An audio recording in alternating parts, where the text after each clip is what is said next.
ಯಾಕೆ ಈ ಮಾನಸ ಪುತ್ರಿಯ ಕಾನ್ಸೆಪ್ಟ್ ಬಂತು ಅನ್ನೋದು ನಿಮ್ಗೆ ಗೊತ್ತಾಗಬೇಕು.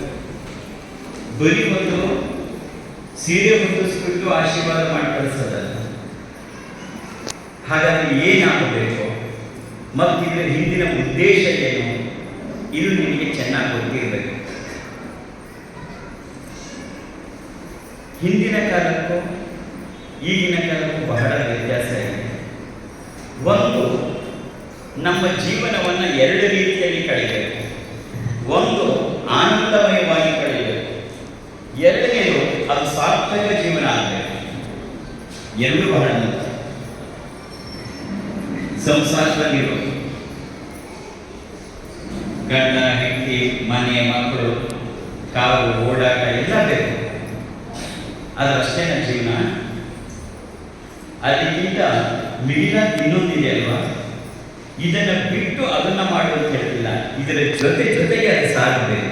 ಆಗಲೇ ಜೀವನದ ಸಾರ್ಥಕತೆ ಇರ್ತಕ್ಕಂಥ.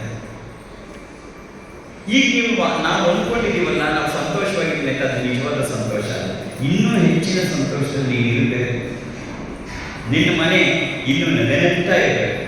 ನಿನ್ನ ಕುಟುಂಬ ಇನ್ನೂ ಪೂರ್ಣವಾದ ನಗು, ನಾಟಕದ ನಗು ಅಲ್ಲ, ಪೂರ್ಣವಾದ ನಗು ಬರಬೇಕು. ತನ್ಮೂಲಕ ಭಗವಂತನನ್ನು ಪಡೆಯಬೇಕು. ಕಾಡಿಗೆ ಹೋಗಿ ಕೂತ್ಕೊಂಡವ್ರಿಗೆಲ್ಲ ಭಗವಂತ ಸಿಕ್ಕಿಲ್ಲ. ಆದರೆ ಯಾರ್ಯಾರು ಸಂಸಾರದಲ್ಲಿದ್ದೋ ಅವ್ರಿಗೆಲ್ಲರಿಗೂ ಭಗವಂತ ಸಿಕ್ಕಿಲ್ಲ. ಸಂತ ತುಕಾರಾಮ್ ಏನನ್ನು ಬಿಟ್ಟು ಹೋಗಲಿಲ್ಲ. ಆದರೆ ದೇಹ ಸಮೇತವಾಗಿ ವೈಕುಂಠಕ್ಕೆ ಹೋದ ಒಂದೇ ಒಂದು ದಾಖಲೆಯಲ್ಲಿ ಸಂತ ತುಕಾರಾಮ್ ಮಾತ್ರ. ಹಾಗಾಗಿ ಹಾಗಾದ್ರೆ ನಾವು ಏನನ್ನ ಮಾಡಬೇಕು? ಯಾತಿಗೋಸ್ಕರ ಅಪ್ಪಾಜಿ ಈ ಜೀವನದಲ್ಲಿ ಹಿರಿಯರು ಅಥವಾ ಮಾನಸ ಪುತ್ರಿಯರು ಅನ್ನೋ ಕಾನ್ಸೆಪ್ಟ್ ಅನ್ನು ತಂದರು ಅಂತಂದ್ರೆ, ಇದು ಬಹಳ ವಿಭಿನ್ನವಾದದ್ದು. ಏನು ವಿಭಿನ್ನವಾದದ್ದು ಅಂದ್ರೆ, ನಮ್ಮೊಳಗಡೆ ಎಲ್ಲವೂ ಇದೆ. ಹೊರಗಡೆ ಬಾಹ್ಯದಲ್ಲಿ ಏನೂ ಬದಲಾಗಬೇಕಾಗಿಲ್ಲ. ನೀನು ಹೇಗೆ ಹಾಗೆ, ಆದರೆ ನನ್ನೊಳಗಡೆ ಅಪಾರವಾದ ಸಂಪತ್ತಿದೆ. ಭಗವಂತ ನಮಗೆ ಸಂಪತ್ತನ್ನು ಕೊಟ್ಟಿದ್ದಾನೆ. ಏನು ಸಂಪತ್ತನ್ನು ಕೊಟ್ಟಿದ್ದಾನೆ? ಹೊರಗಡೆ ನೀನು ಅನ್ಕೊಂಡಿರುವ ದುಡ್ಡು ಕಾಸು ಅಷ್ಟೇ ಸಂಪತ್ತಲ್ಲ. ಭಗವಂತ ಈ ದೇಹವನ್ನು ಕೊಟ್ಟಿದ್ದಾನೆ, ಅದು ಅಪಾರವಾದ ಸಂಪತ್ತು. ನೀನು ಎರಡು ಕಾಲಲ್ಲಿ ನಡ್ಕೊಂಡು ಹೋಗ್ತಿರ್ತೀಯಲ್ಲ, ಆಗ ಕಾಲಲ್ಲಿ ಕುಂಟರು ನಡ್ಕೊಂಡು ಹೋಗುವಾಗ ಗೊತ್ತಾಗಬೇಕು ನನ್ನ ಸಂಪತ್ತೆಷ್ಟು ಭಗವಂತ ಕೊಟ್ಟಿದ್ದಾನೆ. ಕೈ ಇಲ್ಲದ್ರು ಓಡೋಗ್ತಾ ಇರೋದನ್ನು ನೋಡಿದಾಗ ಗೊತ್ತಾಗಬೇಕು ಭಗವಂತ ಹೇಳಿದ್ದಾನೆ. ನಿನ್ನ ಕಣ್ಣು ಮುಂದೆ ಕಣ್ಣು ಕಾಣದೆ ತಡೆದುಕೊಂಡು ಹೋಗ್ತಿದ್ದಾರಲ್ಲ, ಆಗ ಕಾಣಬೇಕು ಭಗವಂತ ಈ ಕಣ್ಣು ನಿಮಗೆ ಸಂಪತ್ತನ್ನು ಕೊಟ್ಟಿದ್ದಾನೆ. ಹೀಗೆ ಎಷ್ಟೊಂದು ಸಂಪತ್ತನ್ನು ಕೊಟ್ಟಿದ್ದಾನೆ ಭಗವಂತ. ಅಷ್ಟೇ ಅಲ್ಲ, ಒಳಗಡೆ ನಮಗೆ ಜ್ಞಾನದ ಸಂಪತ್ತಿದೆ, ಭಾವನೆಯ ಸಂಪತ್ತಿದೆ, ಕಲ್ಪನೆಯ ಸಂಪತ್ತಿದೆ. ಈಗೆಲ್ಲ ಸಂಪತ್ತನ್ನ ವಿಕಸಿತವಂತವಾಗಿ ಮಾಡ್ತಕ್ಕಂಥದ್ದು. ಹಾಗಾಗಬೇಕಾದ್ರೆ ಮೊದಲು ಏನು ಮಾಡಬೇಕು? ಭಗವಂತನ ಜಗನ್ಮಾತೆಯ ದರ್ಶನ ಆಗಬೇಕಾದ್ರೆ ಏನು ಮಾಡಬೇಕು? ನಿಜವಾದ ಜಗನ್ಮಾತೆ ಯಾರು?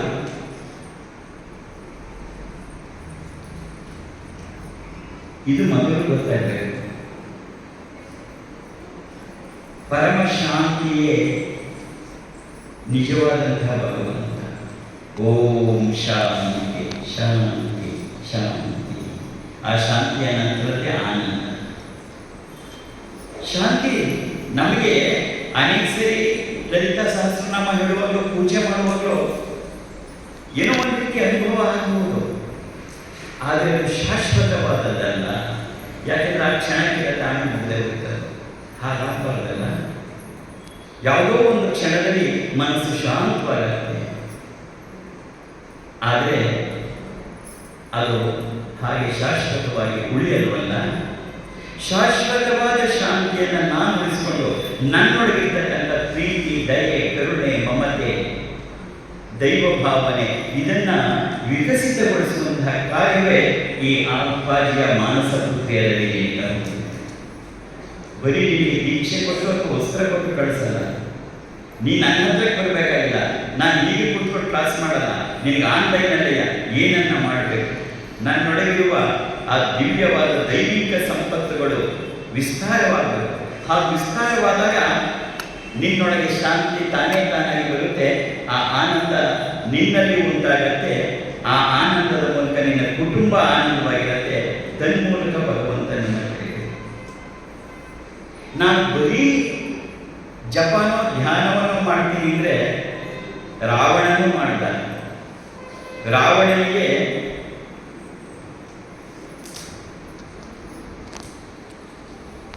ಶಿವ ಆತ್ಮಲಿಂಗವನ್ನೇ ಕೊಟ್ಟಾಗ ರಾವಣ ಬದಲಾದ.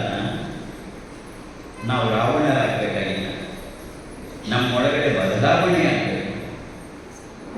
ರಾವಣನಲ್ಲಿ ತಪಸ್ಸನ್ನು ಮಾಡ್ದ, ಯಾಕೆ ಬದಲಾವಣೆ ಆಗಲಿಲ್ಲ? ಹೃದಯ ವಿಕಾಸವೇ ಆಗಲಿಲ್ಲ. ಯಾವ ಸಂಪತ್ತು ಅರಳಬೇಕಾಗಿತ್ತೋ ಆ ಸಂಪತ್ತು ರಾವಣನಲ್ಲಿ ಅರಳಲೇ ಇಲ್ಲ. ಮತ್ತೊಬ್ಬ ದೊಡ್ಡ ರಾವಣನೇ ಅದನ್ನು ಹೊರತು ಹಾಗಾಗ ಸಣ್ಣ ಸಣ್ಣ ವಿಚಾರಗಳಲ್ಲಿ ನಮ್ಮನ್ನು ನಾವು ತಿದ್ದುತ್ತಾ ಹೋಗಬೇಕು, ನಮ್ಮನ್ನು ನಾವು ಸರಿಪಡಿಸ್ಕೊತಾ ಹೋಗಬೇಕು.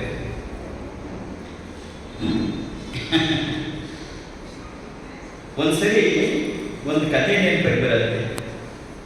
ಒಬ್ಬ ಮಹಾ ಸಾಧು ಇದ್ದ. ಆ ಸಾಧುಗಳು ಬಹಳ ತಪಸ್ಸು ಎಲ್ಲವನ್ನೂ ಮಾಡೋರು. ಹಾಗಾಗಿ ಆ ಕಾರ್ಯಗಳನ್ನೆಲ್ಲ ನೋಡ್ತಾ ಕೂತ್ಕೊಳ್ಳೋರು, ಭಗವಂತನ ಕಾರ್ಯವನ್ನೆಲ್ಲ.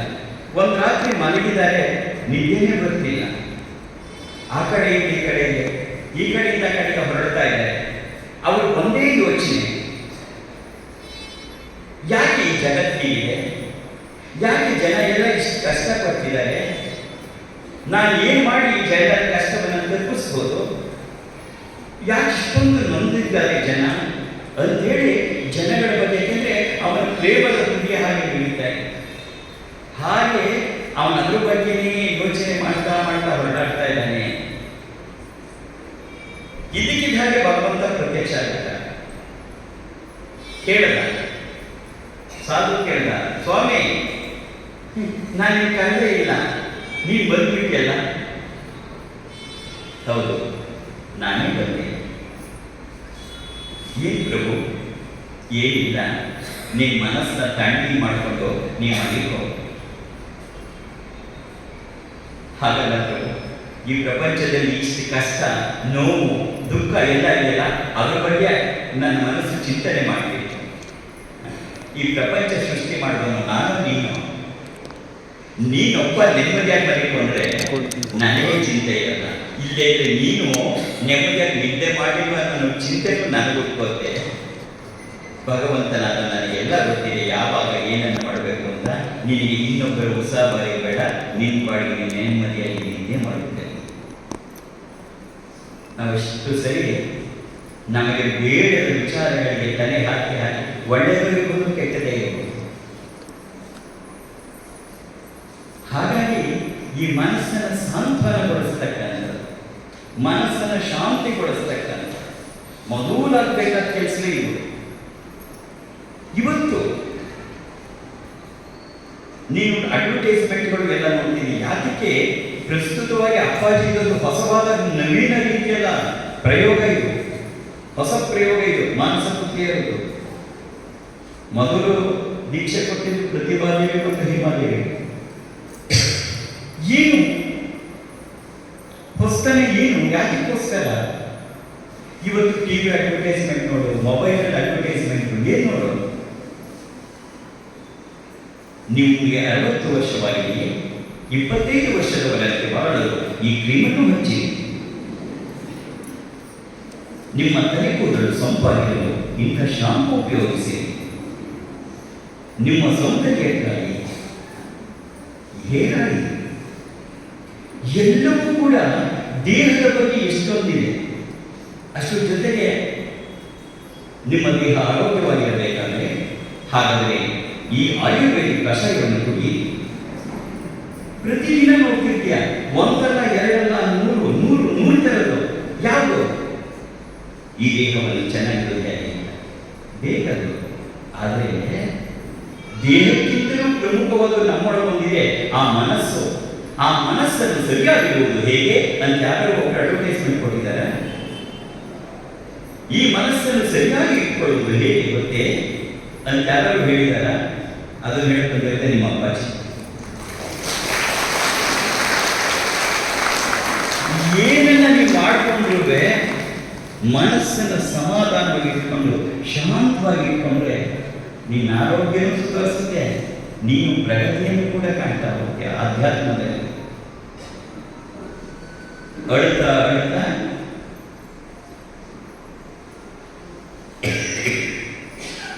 ನರಳ್ತಾ ನರಳ್ತಾ ರೋಗ, ನರಳ್ತಾ ನರಳ್ತಾ ರೋಗ ಯಾವ ಜಾಸ್ತಿ ಆಗುತ್ತೆ? ನರಳ್ತಾ ಇರುತ್ತೆ. ಅಯ್ಯೋ ಅಯ್ಯೋ ಅಯ್ಯೋ ಅಂತೀವಿ, ಅಯ್ಯೋನೇ ಆಗೋದು. ನರಳ್ತಾ ನರಳ್ತಾ ಗಾದೆ. ಆ ನೆರಳುವಿಕೆ ಕಡಿಮೆ ಮಾಡ್ಕೋ, ಇನ್ನೆಷ್ಟು ಚೇತರಿಸ್ಕೊಂಡ್ಬಿಟ್ಟು ಆ ನೆರಳುವಿಕೆ ಕಡಿಮೆ ಮಾಡ್ಕೊಳ್ಳೋದು ಹೇಗೆ ಅದನ್ನು ತೋರ್ಸಕ್ಕೆ ಅವಕಾಶ. ನಿನ್ನ ಮನಸ್ಸು, ನಾವು ಎಷ್ಟು ಸರಿ ಸಂತೋಷವಾಗಿರ್ಬೇಕು ಅಂತ ಪ್ರಯತ್ನ ಪಡ್ತೀವಿ.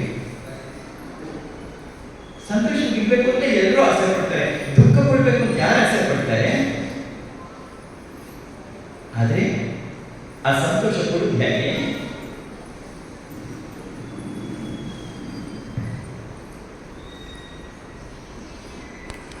ಇದು ಹೇಗೆ? ಆನಂದವಾಗಿದ್ದೀನಿ ನಾನು, ಆನಂದವಾಗಿದ್ದೀನಿ ನಾನು. ತಿಳಿಯಾದ ಕೊಳದಾಗಿದೆ ನನ್ನ ಮನಸ್ಸು. ಯಾವುದೋ ಹಳೆ ನೆನಪುಕೊಂಡು ಧರ್ಮನ್ನ ಬಿಟ್ಟು ಮುಂದುವರಿತು. ನನ್ನ ಆನಂದ, ನನ್ನ ಸಂತೋಷಕ್ಕೆ ಹೋಗುದು.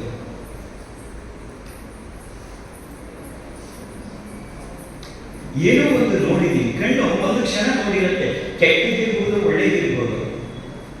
ಆದರೆ ಅದು ಅಲ್ಲಿಗೆ ನಿಲ್ಲುತ್ತಾ ಮತ್ತೆಷ್ಟು ಸರಿ ಮನಸ್ಸನ್ನು ಬಂದು ನನ್ನನ್ನು ಗಾಬರಿ ಮಾಡಿಬಿಡತ್ತೆ. ದಾರಿ ಹೋಗ್ತಾ ಯಾವುದೋ ಒಂದು ಆಕ್ಸಿಡೆಂಟ್ ನೋಡ್ಬಿಟ್ಟೆ, ಸ್ಪಾಟ್ ಇತ್ತು, ನೋಡಿದ್ದೆ ಕಣ್ಣು, ಅದು ಅಲ್ಲಿಗೆ ನಿಂತ್ಕೊಂಡ್ಬಿಡುತ್ತಾ. ಎಷ್ಟು ಕಾಲ ನಿನ್ನನ್ನು ಹೀಗೆ ಮಾಡಿಬಿಡತ್ತೆ. ಹೊತ್ತು ಹಾರ್ತಾ ಹಾರ್ತಾ ಯಾವುದೋ ಒಂದು ಕೊಳೆತ ಪಶುರ ಪ್ರಾಣಿಗಳು ತನ್ನ ಕೆಳಕ್ಕೆ ಹಾಕೋ ಹಾಗೆ ನಮ್ಮ ತಿಳಿಯಾದ ಮನಸ್ಸಿಗೆ ಈ ಹಳೆಯ ನೆನಪುಗಳು ನಮ್ಮನ್ನು ಕಾಡ್ಕೊಂಡು ಇದರಿಂದೆಲ್ಲ ಪಾರಾಗಿ ಶಾಂತತೆಯನ್ನು ಪಡೆಯುವುದು ಪ್ರಾರಂಭ ಆದಮೇಲೆ ಮಾತ್ರವೇ ಭಗವಂತನ ದರ್ಶನ, ಇಲ್ಲೇ ರಾವಣ ದರ್ಶನ. ಅದರಿಂದ ಮೊದಲನ್ನು ನನ್ನನ್ನು ನಾನು ಸರಿಪಡಿಸಿಕೊಂಡು, ನನ್ನ ಮನಸ್ಸನ್ನು ಶಾಂತಗೊಳಿಸಿಕೊಂಡು, ನನ್ನ ಮನಸ್ಸನ್ನು ನೆಮ್ಮದಿಗೊಳಿಸಿಕೊಂಡ್ರೆ ಅದೇ ಮುಂದಿನ ಹೆಜ್ಜೆಯೇ ಆನಂದ, ಅನಂತರವೇ ಭಗವದ್ ದರ್ಶನ. ಇದು ಬಹುಮುಖ್ಯವಾದಂಥ ಮಾರ್ಗ. ಮೊದಲು ನಮ್ಮ ಮನಸ್ಸಿನ ಜೊತೆ ನಾವು ಮಾತಾಡಿದೀವ, ನನ್ನ ಮನಸ್ಸು ಹೇಗಿದೆ ಅಂತ ನಾನು ನೋಡ್ಕೊಂಡಿದ್ದೀವ, ನಾನು ಸಂತೋಷವಾಗಿದ್ದೀನಿ ಇಟ್ಕೊಂಡಿದ್ದೀನಿ, ನಾನು ನಿಜವಾಗಿ ಸಂತೋಷವಾಗಿದ್ದೀನ ನಾನು. ನೆಟ್ಟಿ ಕೊಟ್ಟು 5 ನಿಮಿಷ ನಿನ್ನ ಮನಸ್ಸಿನ ಜೊತೆ ನೀನೇ ಮಾತಾಡಬಹುದು. ನೆಟ್ಗೆ ಕೊಟ್ಟು 6 straight, take a long breath. ನೀನನ್ನು ಬರೀ ಸೀರೆ ಹೊಸ ಕಳಿಸಲ್ಲ, ನೀನು ಎಲ್ಲಿದ್ದೆ ಅಲ್ಲೇ ಅಪ್ಪಾಜಿ ನಿನ್ನನ್ನು ತಿದ್ದುತ್ತಾ ಹೋಗ್ತಾರೆ. ನಿನ್ನ ಮನಸ್ಸನ್ನು ಹೇಗೆ ಸರಿ ಮಾಡಿಸ್ಕೋಬೇಕು ಅಂತ ಹೇಳ್ಕೊಡ್ತಾ ಹೋಗ್ತಾರೆ. ಯಾವ್ಯಾವ ಸಂದರ್ಭದಲ್ಲಿ ಹೇಗೆ ಇರಬೇಕು ಅಂತ ಹೇಳ್ಕೊಡ್ತಾ ಹೋಗ್ತಾರೆ. ತನ್ಮೂಲಕ ನಿನ್ನಲ್ಲಿ ಶಾಂತಿ ತಾನಾಗಿ ಅದನ್ನು ಆನಂದ ಬರುತ್ತೆ. ಆಮೇಲೆ ಭಗವದ್ ದರ್ಶನವನ್ನು ಮಾಡಿಸೋ ಪ್ರಯತ್ನ ಮಾಡ್ತಾರೆ. ಇದು ನಿಜವಾದ ಮಾರ್ಗ. ಹೇಗೆ ನಮ್ಮ ಮನಸ್ಸು ಆಗ್ಬಿಡುತ್ತೆ, ಆ ಮನಸ್ಸನ್ನು ನಾವೇನು ಕೇಳ್ಕೋಬೇಕು? 6 straight, take a long breath, close your eyes. ಕಣ್ಮುಚ್ಚಿ ಧ್ಯಾನದಲ್ಲಿ ನಿನ್ನ ಮನಸ್ಸಿನ ಜೊತೆ ಮಾತಾಡು. ಆಮೇಲೆ ಭಗವಂತ ಎಲ್ಲ ಮರೆತಿರುವಾಗ ಎಲ್ಲ ಸಲ್ಲದನೆ ಹೋಳಿ ಬರದಿರು ಮತ್ತೆ ಹಳೆಯದಿರದೆ. ಎಲ್ಲ ಮರೆತಿರುವಾಗ ಎಲ್ಲ ಸಲ್ಲದನೆ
ಸತ್ತ ಹೆಣವನ್ನ ಹೊತ್ತು ತಂದು ಬಿಸಾಕುವ ಹಾಗೆ ಮತ್ತೆ ನನ್ನ ಮನಸ್ಸು ಯಾಕೆ ಆ ನೆನಪುಗಳನ್ನು ತರ್ತಾ ಇದೆಯಾ?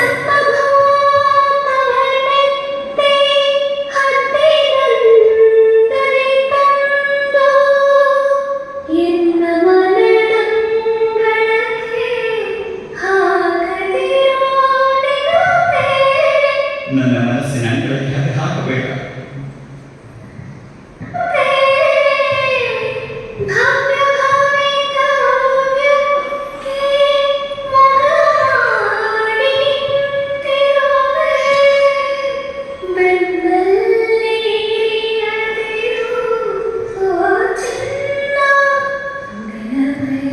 ನಾನೀಗ ಭವ್ಯ ಭವಿತವ್ಯಕ್ಕಾಗಿ ಅಪ್ಪಾಜಿ ಮಾನಸ ಪುತ್ರಿಯಾಗಿ ನಿಲ್ತಾ ಇದ್ದೀನಿ.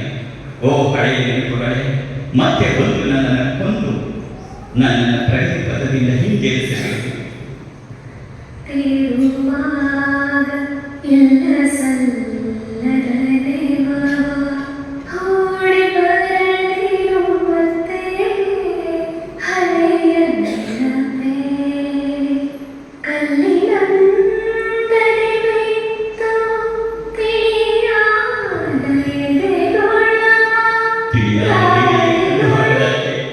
ನನ್ನ ಮನಸ್ಸಿಗೆ ಯಾವ ಆಲೋಚನೆಗಳು ಬರದೇ ಇರಲಿ. ಓ ಮನಸ್ಸೇ,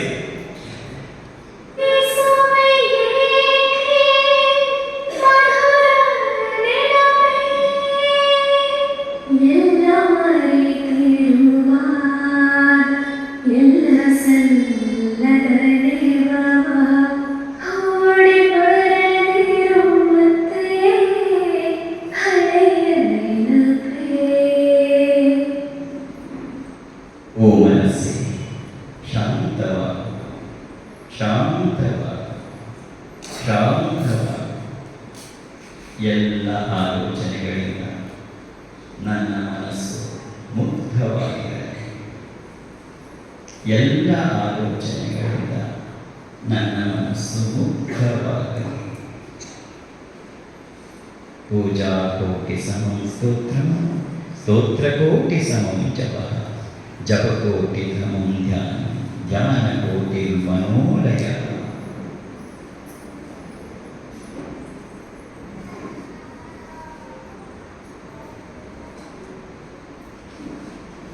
ಎರಡು ಕೈ ಉಜ್ಜಿ ಕಣ್ಣಲ್ಲಿಟ್ಟು ಕಣ್ಣಲ್ಲಿ ನಾವೇನನ್ನು ಮಾಡಲು ಹೊರಟಿದ್ದೀವಿ, ಏನನ್ನು ಮಾಡಬೇಕು,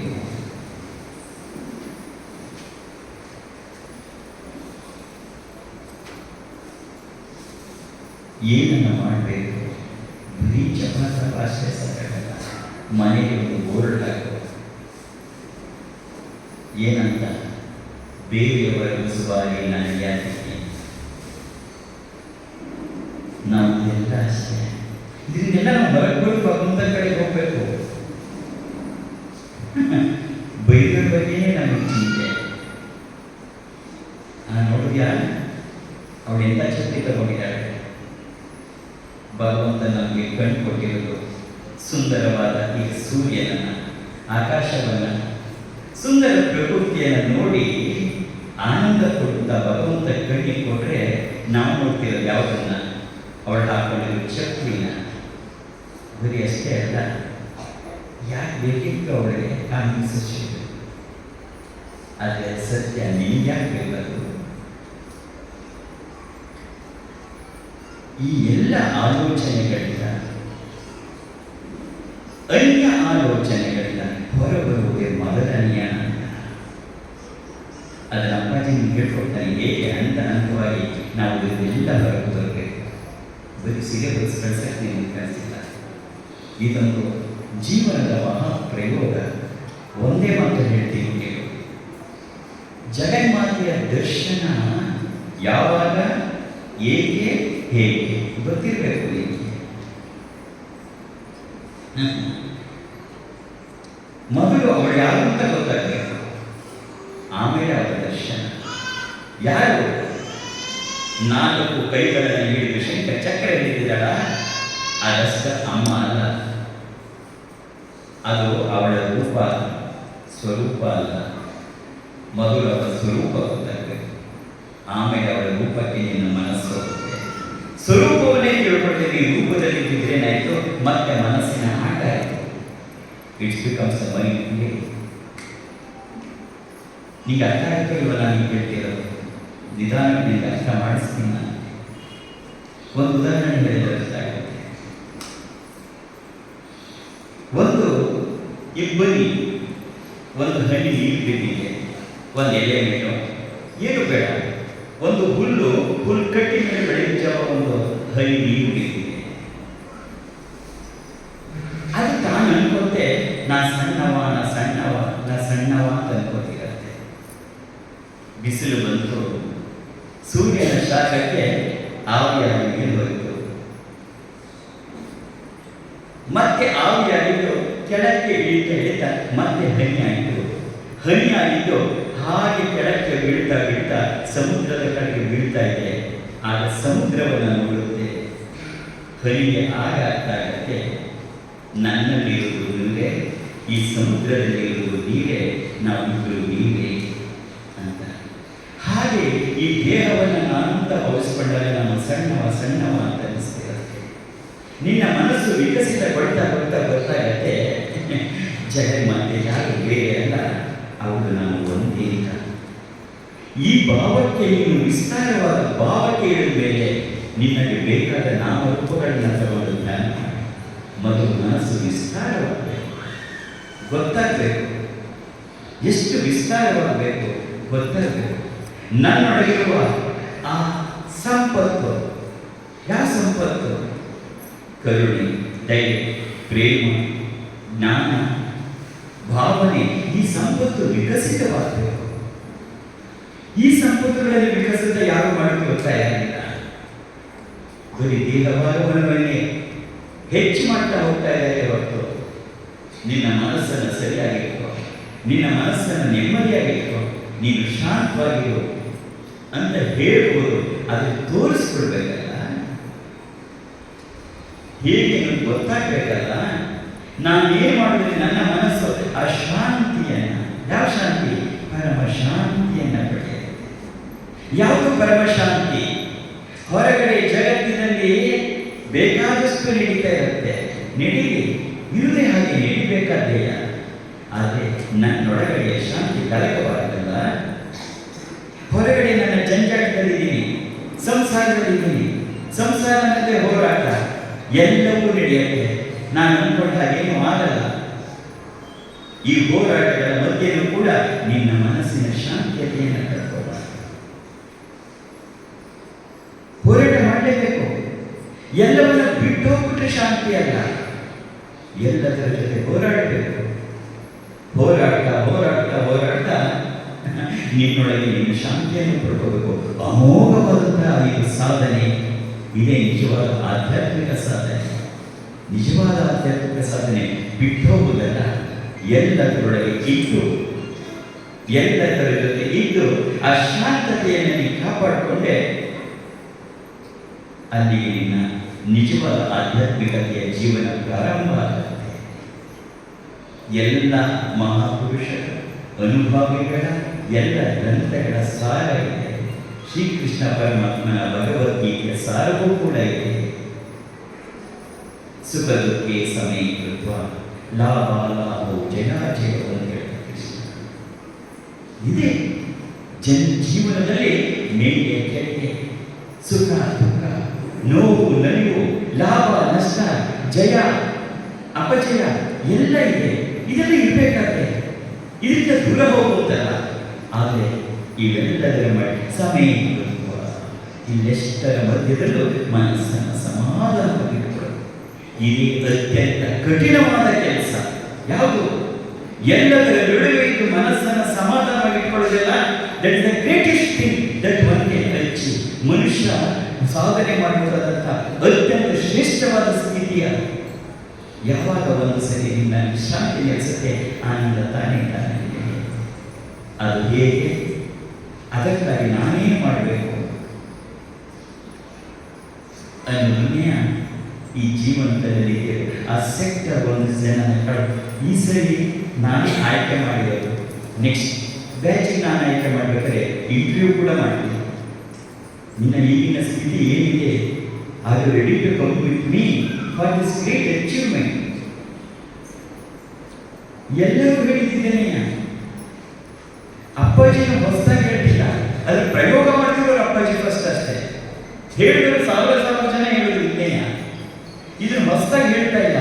ಆದರೆ ಅದನ್ನು ಜೀವನದಲ್ಲಿ ಅಳವಡಿಸುವ ಪ್ರಯತ್ನ ಮಾಡಿ ನೋಡೋಣ. ಯಾಕೆ ಪ್ರಯತ್ನ ಅಪ್ಪಾಜಿಗೆ ಇಷ್ಟ ಆಯಿತು ಅಂದರೆ, ನನ್ನ ಗುರುಗಳು ನನ್ನ ಮೇಲೆ ಪ್ರಯೋಗ ಮಾಡಿದ್ರು, ಅವರು ಸಕ್ಸಸ್ ಆದರು. ಅವರ ಸಕ್ಸಸ್ಸು ನನಗೆ ಆಗಬಾರದು. ಕೊನೆಯದಾಗಿ ಎಲ್ಲರೂ ಹೇಳಿದ್ರು, ವಿಶ್ವಗುರು ಬಸವಣ್ಣನವರು ಹೇಳಿದ್ದು ಇದು ನಿಜ. ಎನಿಸು ಕಾಲ ಕಲ್ಲು ನೀರೊಳಗೆ ಮುಳುಗಿದ್ದರೇನೋ, ನೆನೆದು ಮೃದುವಾಗಬಲ್ಲುದೇ ಅಯ್ಯ. ಎನಿಸು ಕಾಲ ತಮ್ಮ ತಪವ ಮಾಡಿದೊಡೆನೋ, ಅಂತರಂಗ ಶುದ್ಧಿ ಇಲ್ಲದೊಡೆ. ನಿನ್ನ ಅಂತರಂಗ ಶುದ್ಧಿ ಮಾಡಿಕೊಳ್ಳದೆ ಎಷ್ಟು ತಪಸ್ ಮಾಡಿದ್ರೆ, ಒಂದು ಕಲ್ಲನ್ನ ನೀರೊಳಗೆ ಹಾಕಿ ಎಷ್ಟು ವರ್ಷಗಳು ಮೆಕ್ಕಾಗ್ಬಿಡತ್ತ. ನಮ್ದೆಲ್ಲ ಹಾಗೆ ಆಗ್ತಿದೆ. ಏನು ಬಕೆಟ್ ಒಳಗೆ ಕಲ್ಲನ್ನು ಹಾಕ್ತಿದ್ವಿ, ಮೆಕ್ಕಾಗಲ್ಲ. ನಾ ಮಾಡದೇ ಇರೋಷ್ಟು ಪೂಜೆ ಇಲ್ಲ, ನಾ ಮಾಡದೇ ಇರೋಷ್ಟು ಜಪ ಇಲ್ಲ, ನಾ ಮಾಡದೇ ಇರೋಷ್ಟು ತೀರ್ಥಯಾತ್ರೆ ಇಲ್ಲ, ಎಲ್ಲ ಮಾಡಿದೆ, ಏನೂ ಆಗಲಿಲ್ಲ, ಆಗಲೂ ಇಲ್ಲ. ಯಾಕೆ? ಎನಿಸು ಕಾಲ ಕಲ್ಲು ನೀರೊಳಗೆ ಮುಳುಗಿದ್ದರೇನೋ, ನೆನೆದು ಮೃದುವಾಗಬಲ್ಲುದೇ ಅಯ್ಯ. ಎನಿಸು ಕಾಲ ತಮ್ಮ ತಪವ ಮಾಡಿದೊಡೇನೋ, ಅಂತರಂಗ ಶುದ್ಧಿ ಇಲ್ಲದೊಡೆ. ಅಂತರಂಗ ಶುದ್ಧಿ ಮಾಡಿಕೊಳ್ಳದೆ ನೀನು ಏನು ಮಾಡಿದ್ರೆ ಏನಾಯಿತು? ಹಾಗಾಗಿ ಈ ಅಂತರಂಗ ಶುದ್ಧಿ ಮಾಡಿದ್ದಾಗೆ ಅದನ್ನು ಬೇರೆ ಯಾರು ಮಾಡಕ್ಕಾಗಲ್ಲ. ಹೊರಗಡೆ ಶರೀರಕ್ಕೆ ಸಾಬೂನು ಹಾಕಿ ತಿಕ್ಬೋದು, ಆದರೆ ಮನಸ್ಸಿಗೆ ಯಾವ ಡಿಟರ್ಜೆಂಟ್ ಇದೆ? ನಮ್ಮ ಜೀವನದ ಬಹುಮುಖ್ಯವಾದ ಮನಸ್ಸನ್ನ ಇಷ್ಟು ನೆಗ್ಲೆಕ್ಟ್ ಮಾಡಿಬಿಟ್ಟಿದ್ದೀವಲ್ಲ. ನಮ್ಮ ಜೀವನವೇ ಮನಸ್ಸು. ಮನಸ್ಸು ಸಂತೋಷವಾಗಿದ್ರೆ ನಾ ಸಂತೋಷವಾಗಿರ್ತೀನಿ, ಮನಸ್ಸು ಅತ್ತೆ ನಾನು ಹೇಳ್ತೀನಿ, ಮನಸ್ಸು ಆಕ್ರೋಶಗೊಂಡ್ರೆ ನಾನು ಕೋಪಗೊಳ್ತೀನಿ. ಆದರೆ ಈ ಮನಸ್ಸನ್ನು ನಾನು ಯೋಚನೆ ಮಾಡ್ತೀವಲ್ಲ, ಇದನ್ನು ಶುದ್ಧೀಕರಣ ಮಾಡೋದು ಹೇಗೆ ಅಂತ ಗೊತ್ತಾಗ್ತಾನೆ ಇಲ್ವಲ್ಲ ನನಗೆ. ಎನಿಸು ಕಾಲ ತಮ್ಮ ತಪವ ಮಾಡಿದೊಡೇನು, ಅಂತರಂಗ ಶುದ್ಧಿ ಇಲ್ಲದೊಡೆ. ಹ್ಯಾಕ್ ಮಾಡ್ಕೊಳ್ಳೋದು? ಕಳಬೇಡ, ಕೊಲ್ಲಬೇಡ, ಹುಸಿಯ ನುಡಿಯಲು ಬೇಡ, ಮುನಿಯ ಬೇಡ, ಅನ್ಯರಿಗೆ ಅಸಹ್ಯ ಪಡಬೇಡ, ತನ್ನ ಬಣ್ಣಿಸಬೇಡ, ಇದರ ಬಡಿಯಲು ಬೇಡ. ಇದೇ ಅಂತರಂಗ ಶುದ್ಧಿ, ಇದೇ ಬಹಿರಂಗ ಶುದ್ಧಿ. ಅಷ್ಟಕ್ಕೆ ನಿಲ್ಲಿಸಲಿಲ್ಲ, ಇದೇ ನಮ್ಮ ಕೂಡಲ ಸಂಗನ ಒಲಿಸುವ ಇದೆಲ್ಲ ಪರಿವರ್ತನೆ. ನಮ್ಮೊಳಗೆ ನಾವು ಪರಿವರ್ತನೆ ಆಗಿದೆ. ನಾವು ಭಗವಂತನನ್ನು ಕಾಣ್ತೀನಿ ಎಂದು ಹುಚ್ಚುತನದ ಪರಮಾವಧಿ. ಅಥವಾ ನಿನ್ನ ಮನಸ್ಸಿನ ಜೊತೆ ಆಟ ಆಡ್ಕೋಬಹುದಷ್ಟೇ. ಆದರೆ ಆ ನೈಜತೆಯನ್ನು ನೋಡ್ತಾ ನೋಡ್ತಾ ನೀನು ಬದಲಾಗ್ತಾ ಹೋದರೆ ನಿನ್ನಲ್ಲಿ ನಿಜವಾದ ಆನಂದ ಉಂಟಾಗಕ್ಕೆ ಶುರುವಾದರೆ ಅದು ನಿನ್ನ ಇಡೀ ಕುಟುಂಬವನ್ನೇ ಪಸರಿಸುತ್ತೆ. ಗ್ರೂಪಿಗೆ ಯಾಕೆ ಅಪ್ಪಾಜಿ ಗ್ರೂಪ್ ಇಷ್ಟ? ಲಕ್ಷ ಜನ ಬರ್ತಾ ಇದ್ದಾರೆ ಅದೇ ಉದ್ದೇಶಕ್ಕೆ. ಬಂದರು 2 ವರ್ಷದಿಂದ ಒಬ್ಬಾಕೆ ಮೆಸೇಜ್ ಕಳಿಸಿದ್ರು. ಏನಾಗಿದೆ? ಅವರು ಗಂಡ ಹೆಂಡತಿ 2 ಮಕ್ಕಳು, ಮಗಳು ಸೆಕೆಂಡರಿ PUC ಓದ್ತಾ ಇದ್ದಾರೆ. ಅವಳಿಗೆ TVS ಸ್ಕೂಟಿ ತಗೊಂಡಿದ್ದಾರೆ. ಈ ತಾಯಿ ಯಾವಾಗಲೂ ಬೈತಾರೆ ಮಕ್ಕಳನ್ನ ನೀವು ಹಾಗಿಲ್ಲ, ನೀವು ಹೀಗಿಲ್ಲ, ಸರಿ ಇಲ್ಲ, ನೀವು ಓದಿಲ್ಲ, ಮಾಡಲ್ಲ, ಹಾಗೆ ಹೀಗೆ ಅಂತ ಬೈತಾರೆ. ಮಕ್ಕಳಿಗೆ ಅಕ್ಷರ ಬೈತಾರೆ. ಅಂದರೆ ಬೈಬೇಕು ಅಂತ ಬೈತಿದ್ದಿಲ್ಲ, ತನ್ನ ಮಕ್ಕಳ ಯೋಗಕ್ಷೇಮವನ್ನು ತಾನು ನೋಡ್ಕೋತೀನಿ ನಿಮ್ಮ ಭಾವನೆ ಬರುತ್ತೆ. ನನ್ನ ಮಕ್ಕಳು ಸರಿಯಾಗಿರ್ಬೇಕಂತ. ಆದರೆ ಮಕ್ಕಳು ಬಯಸ್ಕೊಂಡು ಟಾರ್ಚರನ್ನು ಮಟ್ಟಕ್ಕೆ ಹೋಗ್ತಾರೆ. ಗ್ರೂಪಿಗೆ ಸೇರಿದ್ರು. 1 ವರ್ಷ 2 ವರ್ಷ ಕಳೆದ್ರು. ಅಪ್ಪಾಜಿ ಗ್ರೂಪಲ್ಲವ್ರನ್ನೆಲ್ಲ ಕೇಳಿ ಮನಸ್ಸು ಶಾಂತವಾಗಿ ನೆಟ್ಟಿದ್ದು ಗಳಿಸಿದ್ದಾರೆ. ಒಂದಿನ ಏನಾಗಿದೆ, ಆ ಮಗಳು ಸ್ಕೂಟಿನಲ್ಲಿ ಬರುವಾಗ ಬಿದ್ದುಬಿಟ್ಟಿದ್ದಾಳೆ, ಗಾಯ ಆಗ್ಬಿಟ್ಟಿದೆ. ಮಮ್ಮಿ ಫೋನ್ ಮಾಡಿ ಹೇಳಿದ್ರು, ಮಮ್ಮಿ ಬಿದ್ದುಬಿಟ್ಟೆ, ಭಾಳ ಕಷ್ಟ ಆಗ್ತಿದೆ, ಬಾ ಮಗು. ಅವಳು ಬಿದ್ದ ಗಾಯಕ್ಕೆ ಅವಳಿಗೆ ನೋವು ಆಗ್ತಾ ಇಲ್ಲ. ನಿನ್ನ ಮನೆಗೆ ಹೋದರೆ ನಮ್ಮಮ್ಮ ನನ್ನ ಚೆಂಡಾಡ್ಬಿಡ್ತಾರೆ, ನೀವು ನೋವು. ಸ್ಕೂಟಿಲಿ ಬಂತು. ಮನೆಗೆ ಬಂದ ತಕ್ಷಣ ಅವ್ರ ಅಮ್ಮ ಏನು ಮಾಡಿದ್ರು, ಕರ್ಕೊಂಡು ಹೋಗಿ ಡೆಟಾಲ್ ಹಾಕಿ ತತ್ತಿನಲ್ಲೆಲ್ಲ ಒರೆಸಿ ಆಯಿಂಟ್ಮೆಂಟ್ ಹಚ್ಚಿ ಪಕ್ಕದ ಕೂರಿಸಿ ಹೇಳಿದ್ರು, ತವಣ್ಣೆ ನೆನೆಸಿ, ಮಗು ನೀನು ಚಿಕ್ಕದಲ್ಲ, ನೋಡ್ಕೊಂಡು ಬರೋಣಮ್ಮ, ಭಾಳ ಜೋಪಾನವಾಗಿಸಬೇಕಪ್ಪ ಅಂತೇಳಿ ಮಗಳು ಜೋರಾಗಿ ಶುರು ಮಾಡಿದ್ರು. ತಾಯಿ ಓಡ್ಕೊಂಡು ಕೇಳಿದ್ರು, ಯಾಕೆ ಹೇಳ್ತೀವಿ? ಅಮ್ಮ ದಿನ ನೀನು ಬೈತಾ ಇದ್ದೆ, ಇವತ್ತು ತುಂಬಾ ಬೈತಿ ಅನ್ಕೊಂಡಿದ್ದೆ, ನೀವು ಬೈತಾ ಇದ್ದೆ, ನನ್ನ ಬೈಯಮ್ಮ, ನನ್ನ ಪ್ಲೀಸ್ ಬೈಯಮ್ಮ ಅಂತ. ಇಲ್ಲ, ನಾನು ಯಾಕೆ ನೀನು ಬೈಬೇಕು ಸರ್, ನೀನೇ ಚಿಕ್ಕ ಮಗು ಅಲ್ಲ, ನಿಮಗೆಲ್ಲ ಅರ್ಥ ಆಗ್ತದೆ. ಈ ಸಮಾಧಾನದಲ್ಲಿದ್ದು ಈ ಗ್ರೂಪಿಗೆ ಸೇರಿಕೊಂಡು ಈ ಶಾಂತತೆಯನ್ನ ನಮ್ಮ ಮನಸ್ಸನ್ನ ಯಾವ ರೀತಿಯಾಗಿ ಹಂತ ಹಂತವಾಗಿ ಅದನ್ನು ಮೇಲೇರಿಸಿಕೊಂಡು elevation of conscious and make it divine. ನಿನ್ನ ಪ್ರಜ್ಞಾಸ್ಥಿತಿಯ ಉನ್ನತೀಕರಣ, ಪ್ರಜ್ಞಾಸ್ಥಿತಿಯ ದೈವೀಕರಣ ಎರಡೇ ಸ್ಟೆಪ್. ಇದನ್ನ ನಿಮಗೆ ಮಾರ್ಗದರ್ಶನ ಕೊಡ್ಬೇಕಲ್ಲ. ನಾನು ಗ್ರೂಪಲ್ಲಿ ಬರೋದು ಜನರಲ್ ಆಗಿರುತ್ತೆ, ಆದರೆ ಮಾನಸ ಬುದ್ಧಿಯಲ್ಲಿ ತನ್ನದೇ ಆದ ರೀತಿಯಲ್ಲಿ ಅವರ ಜೀವನವನ್ನು ಪರಿವರ್ತನೆ ಮಾಡಬೇಕು. ನಿನ್ನನ್ನು ಜೀವಂತ ರೀತಿಯಾದಕ್ಕೂ ನೀನು ಏನೇನೋ ಮಾಡುತ್ತಾ ನಾನೇನು ಕೇಳಲ್ಲ. ಸದಾ ನಾನು ಮೀಟಿಂಗ್ ಮಾಡ್ತೀನಿ ಬಾಂತು ಅಲ್ಲ, ನೀನು ಸದಾ ನನ್ನ ಸತ್ಸಂಗಗಳಿಗೆ ಬಂದು ಕೂತ್ಕೊಂಡು ನಾನೆಲ್ಲ ನಾನು ಮಾಡುವ ಒಂದೇ ಉದ್ದೇಶ, ನೀನು ಬದಲ ನಿನ್ನ ನಿಜ ಸ್ಥಿತಿ ನಿನಗೆ ಅರ್ಥ ಆಗಲಿ, ಜೀವನವನ್ನು ಆನಂದವಾಗಿ ಕಾಡಿ, ಆ ಆನಂದ ಎಲ್ಲ ಕಡೆ ಪಸರಿಸಲಿ. ನಿನ್ನ ಆನಂದದಿಂದ ಮೂಲಕ ಹೊರಡುವ ನಿಜವಾದ ಶಕ್ತಿಯೇ ದೈವಿಕ ಶಕ್ತಿ. ಅದನ್ನೇ ದುರ್ಗಾ ಸಂಸ್ಥಾನ ತಾನು ಪಡಿಸುತ್ತೆ. ದುರ್ಗಾ ಸಂಸ್ಥಾನದ ಗುರಿನೇ ಆಗಿದೆ. ನಿನ್ನ ಪರಿವರ್ತನೆಯಾದ ಹೃದಯದಿಂದ ಬರುವ ಆ ದಿವ್ಯಕ್ಕೆ ಶಕ್ತಿ ನಮಗೆ ಬೇಕು. ಅದಕ್ಕೋಸ್ಕರವೇ ದುರ್ಗಾ ಸಂಸ್ಥಾನದ ಜೊತೆಗೆ ಈ ಮಹತ್ ಕಾರ್ಯಕ್ಕೆ ಹೊರಟಿರೋದು ಅಷ್ಟೇ. ಶುದ್ಧ ಮನಸ್ಸಿನಿಂದ ಶುದ್ಧವಾದ ನೀರು ಬೇಕು ಕುಡಿಯೋಕೆ. ಕೊಳಚೆಯ ನೀರು ಒಂದು ಕೆರೆನೇ ಇದ್ರೆ ಒಂದು ಬಾಯಿ ಕಟ್ಟಕ್ಕಾಗದೇ ಇದೆ. ಹಾಗಲ್ಲ, ಶುದ್ಧವಾದ ಅಂತಃಕರಣದಿಂದ ಉಂಟಾಗುವ ಶುದ್ಧ ಭಾವನೆಗಳ ದೈವಿಕ ಶಕ್ತಿ ಏನೆಲ್ಲವನ್ನ ಮಾಡುತ್ತೆ ಅನ್ನುವ ಮೊದಲನೆಯ ಫಿಲ್ಟರ್ ಅಪ್ಪಾಜಿಯ ಮಾನಸ ಪುತ್ರಿಯರು. ಹಾಗಾಗಿ ಮಗುವಿಗೆ ಕೇವಲ ಒಂದು ನಿನಗೆ ದೀಕ್ಷೆಯನ್ನು ಕೊಟ್ಟು ಒಂದು ವಸ್ತ್ರವನ್ನು, ಪ್ರಸಾದ ವಸ್ತ್ರವನ್ನು ಕೊಟ್ಟಷ್ಟೇ ಕಳಿಸಲ್ಲ. But you have been recognised. ನಿನ್ನಲ್ಲಿ ಬದಲಾಗುವ ಎಲ್ಲ ಶಕ್ತಿ ನಿನ್ನಲ್ಲಿದೆ. ಮಗು, ದೇವರನ್ನ ಕಾಣುವ ಎಲ್ಲ ಶಕ್ತಿ ನಿನ್ನಲ್ಲಿದೆ. ಜಗನ್ಮಾತೆಯನ್ನು ಸಾಕ್ಷಾತ್ಕರಿಸುವ ಶಕ್ತಿ ನಿನ್ನಿದೆ. ಅದರಿಂದ ನೀನು ಮುಂದೆ ಬಾ ಅಂಥೇಳಿ ನಿನ್ನನ್ನು ಕರ್ಕೊಂಡು ಹೋಗೋಕ್ಕೆ ಇದೊಂದು ಮಾರ್ಗದರ್ಶನದ.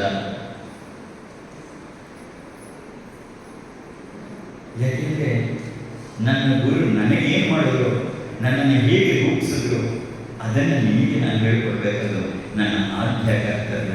ಅದು ನನ್ನ ಜೊತೆಗೆ ಮಣ್ಣಲ್ಲಿ ಮಣ್ಣಾಗಿ ಹೋಗ್ಬಿಡಬಾರ್ದು. ನಿನ್ನಿಂದ ತಾನೇ ಪಸರಿಸ್ತಾ ಹೋಗುತ್ತೆ. ನಾನೇನು ಮಾಡಬೇಕು ಅಪ್ಪಾಜಿ ಅಂತ ಕೇಳಬೇಡ, ನೀನೇನು ಮಾಡಬೇಡ. ಮೊಗ್ಗು ಹೂವಾಗಿ ಅರಳುವುದಕ್ಕೆ ಯಾವ ಏನು ಮಾಡಲ್ಲ, ಅದು ಅರಳುತ್ತೆ. ಮಗುವನ್ನು ಹೂವಾಗಿ ಅರಳಿಸುವುದು ಏನು ಅನ್ನೋದು ಅಪ್ಪಾಜಿ ಗೊತ್ತು. ನೀನ್ ಯಾಕೆ ತಲೆ ಕೆಡಿಸ್ಕೊತಿ? ಇವು ಸುಪರ್ಣಮ್ಮ ಬರ್ತಾ ಅದನ್ನೇ ಕೇಳಿದ್ರು, ಅಪ್ಪಾಜಿ ನಾನೇನು ಮಾಡಬೇಕು, ನೀನೇನು ಮಾಡಬೇಕು, ಸುಮ್ಮನೆ ಈ ಸುಮ್ಮನೆ. ಹೂವು ಮೊಗ್ಗು ತಾನೇನೋ ಮಾಡಿ ಹೂವಾಗಿ ಅರಳಲ್ಲ. ಅದೇನಾದ್ರು ಮಾಡುತ್ತಾ? ಮಾಡಲ್ಲ, ಅದು ತಾನಾಗಿ ಅರಳ. ಇದನ್ನೇ ನಾವು ಉಪನಿಷತ್ ಅಂತ ಹೇಳೋದು. ಉಪನಿಷತ್ ಅಂದ್ರೇನು? ಗುರುವಿನ ಬಳಿ ಕೂತ್ಕೊಂತ ಬೋಧನೆ ಕೇಳುತ್ತ. ಬಿ ವಿತ್ ಅಪ್ಪಾಜಿ, ಇವೆಲ್ಲ ಎಕ್ಸ್ಪೀರಿಯನ್ಸ್.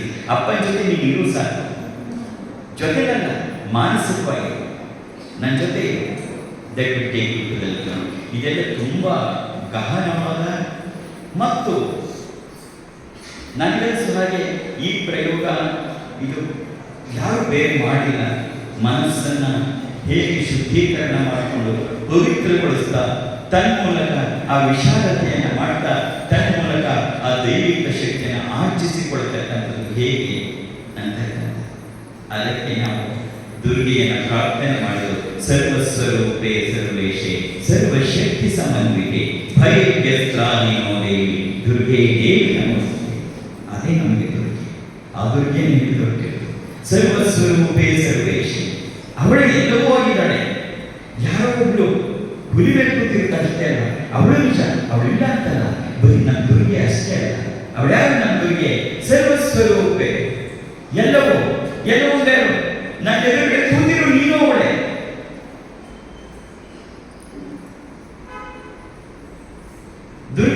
ಸಿಂಹಾಸನದಲ್ಲಿ ತ್ರಿಶೂಲ ಹಿಡ್ಕೊಂಡು ಕೂತಿರೋ ದುರ್ಗೆ ಮಾತ್ರ ದುರ್ಗೆ ಅಲ್ಲ, ನೀನು ಅದೇ ಶಕ್ತಿ, ಅದೇ ದೈವಿಕ ಶಕ್ತಿ. ಸರ್ವಶಕ್ತಿ ಸಮನ್ವಿತೆ, ಎಲ್ಲ ಶಕ್ತಿಗಳಿಗೆ ಮೂಲ ಕಾರಣವಾಗ್ತಕ್ಕಂಥದ್ದು. ಹೌದು, ಎಲ್ಲ ಶಕ್ತಿಗಳಿಗೆ ಮೂಲ ಕಾರಣ ಹೌದು. ಅಂದ್ರೆ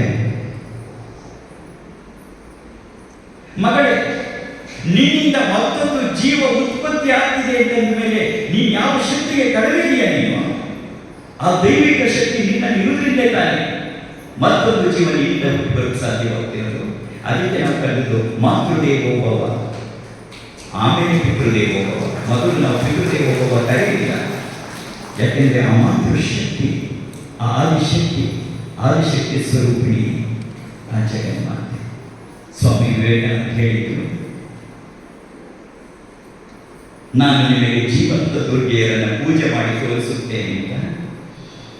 ನನಗೂ ನೀವು ಅಷ್ಟೇ. ಸ್ವಾಮಿ ವಿವೇಕಾನಂದರ ಮಾತನ್ನು ಮುಂದುವರಿಸಿಕೊಂಡು ಹೋಗ್ತಾನೆ.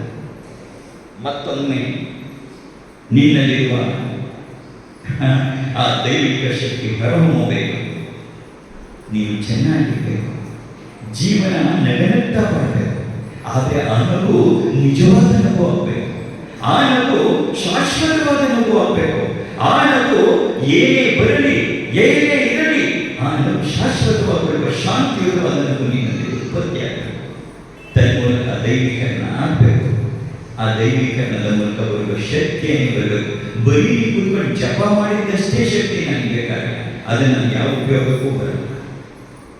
ನಿನ್ನ ಮನಸ್ಸು, ನಿನ್ನ ಹೃದಯ ಶುದ್ಧವಾಗಿ ತನ್ನಿಂದ ತಾನೇ ಬರುತ್ತಲ್ಲ, ಅದು ಅದಮ್ಯವಾದ ಶಕ್ತಿ. ಅದು ಸಾವಿರ ಒಟ್ಟಿಗೆ ಆ ಶಕ್ತಿ ಸೇರಿದಾಗ ಏನೆಲ್ಲ ಆಗಬಹುದು ಅನ್ನುವ ಸ್ಪಷ್ಟ ಕಲ್ಪನೆಯೊಂದಿಗೆ ಇದನ್ನು ಹೆಚ್ಚಾಗ್ತಿದೆ. ನಾಳೆ ದಿನ ಪ್ರಪ್ರಥಮವಾಗಿ ಮಗಳು 1000 ಜನಕ್ಕೆ ತಂದಿದ್ದು ಅನ್ಕೊಂಡಿದ್ದೆ. ಬಟ್ ಆಮೇಲೆ ಅನ್ನಿಸ್ತು, ಇಲ್ಲ, ತೀರಾ ಆಧಾರದಲ್ಲಿ ಹೆಜ್ಜೆ ಹಾಕಬಾರ್ದು, ಹಂತವಾಗಿ ಹೋಗಬೇಕು.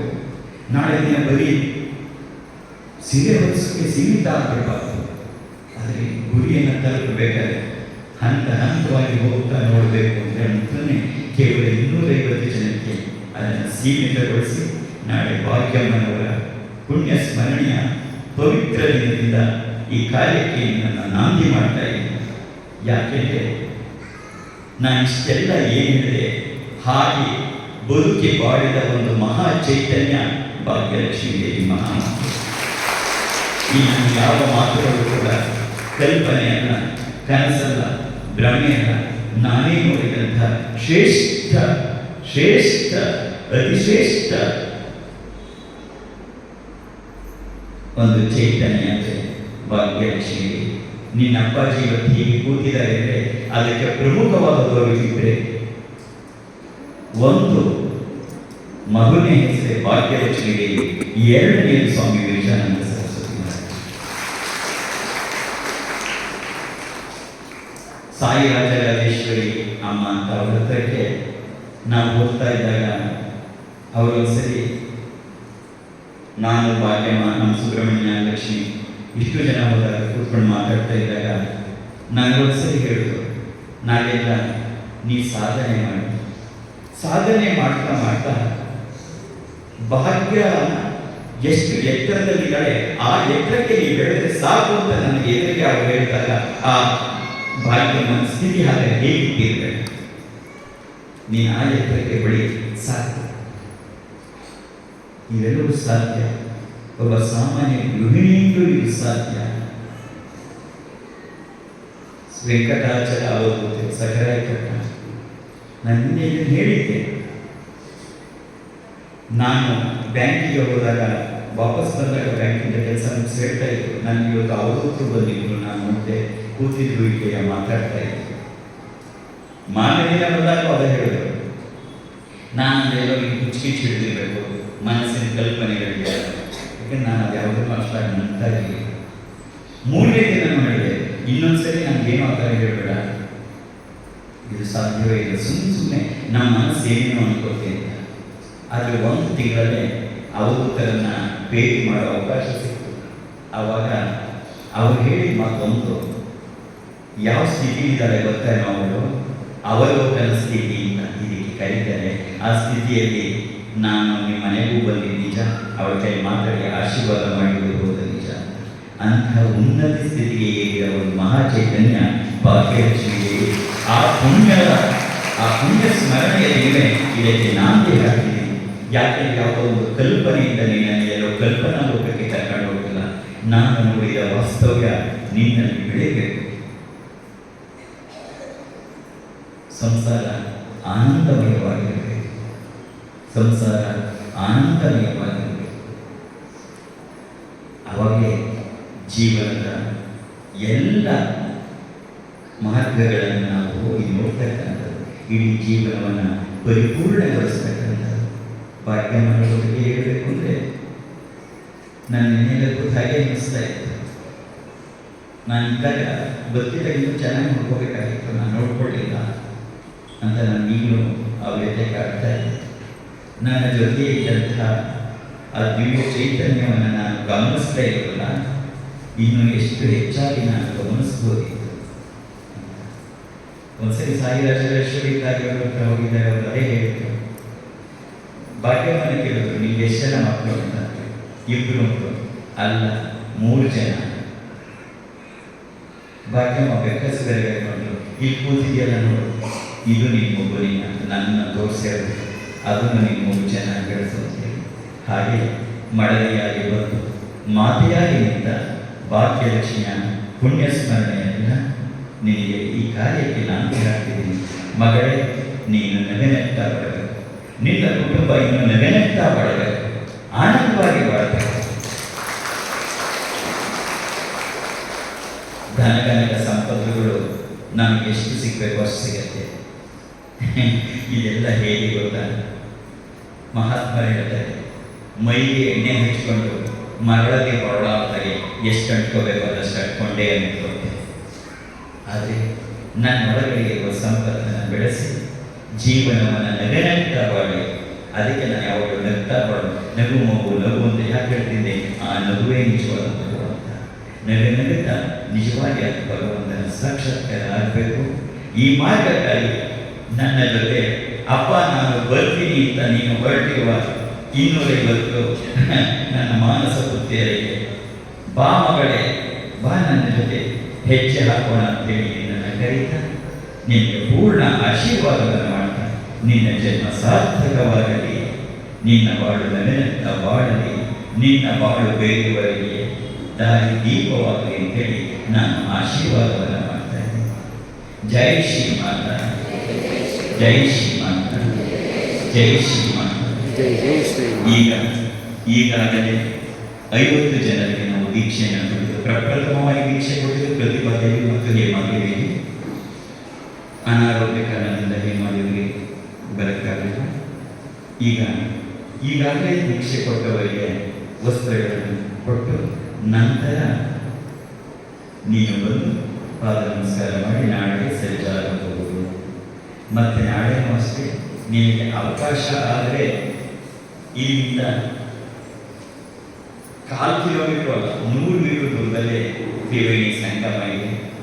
ನೀನು ಬೆಳಗ್ಗೆ ಅಕಸ್ಮಾತ್ ಬೆಳಗಾಗಿದ್ದರೆ ನಮ್ಮ ಸುಬ್ರಹ್ಮಣ್ಯ ಹೇಳಿ ಯಾರನ್ನಾರು ಅಲ್ಲಿ ನಿಲ್ಲಿಸಿ ಅಂತ ನೀವು ಹೋಗಿ ಒಂದು 3 ಮುಳುಗು ಹಾಕೊಂಬ. ಅಪರೂಪದ ತ್ರಿವೇಣಿ ಸಂಗಮ. ದಕ್ಷಿಣ ಭಾರತದಲ್ಲೇ ಕುಂಭಮೇಳ ಇದೆ ಅಂತ ಜಾಗ. ನೀನೇನೋ ಹರಿಗಳೆದುಕೊಂಡು ಅಲ್ಲಿವರೆಗೆ ಹೋಗ್ಬೇಡ. ಇಲ್ಲಿ ಗುಂಜ ನರಸಿಂಹಸ್ವಾಮಿ ದೇವಸ್ಥಾನ ಹತ್ರ ಮೆಟ್ಟಿ ಅಲ್ಲಿ ಹೋಗಿ, ಅಮ್ಮ ಕಾವೇರಿ ಕಪಿಲ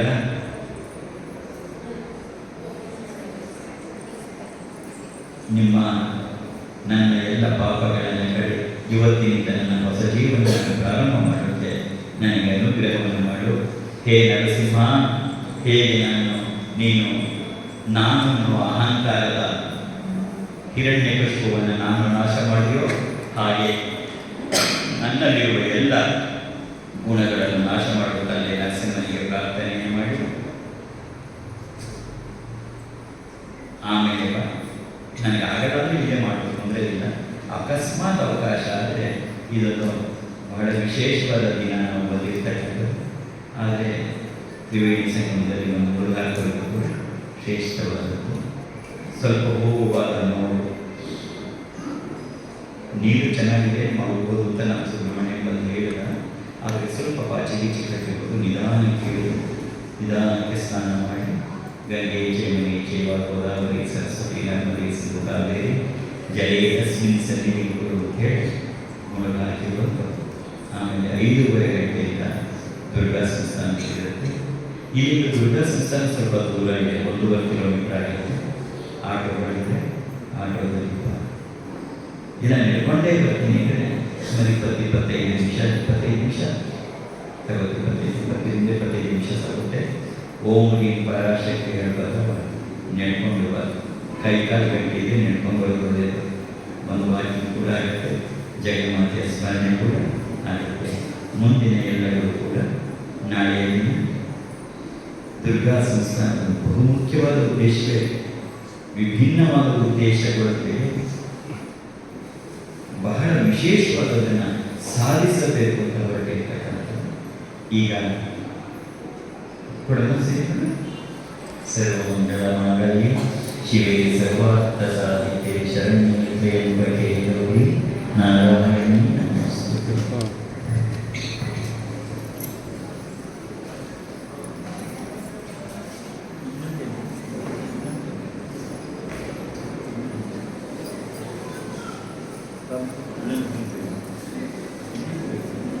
ಇನ್ನೂ ಒಂದು ಬೇಕು. Play some music.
ಇದಕ್ಕೋಸ್ಕರ ದುಬೈಯಿಂದ ಬಂದಿರೋದು.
ಪ್ರೇಯರ್ ಮಾಡಿ ಮೈಕ್ ಕೊಟ್ಟನಲ್ಲ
ಸಮಸ್ತ ಸನ್ಮಂಗಳಾನಿ ಭವಂತು.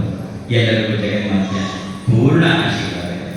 ಜೈ ಶ್ರೀಮಾತ, ಜೈ ಶ್ರೀಮಾತ, ಜೈ ಶ್ರೀಮಾತ.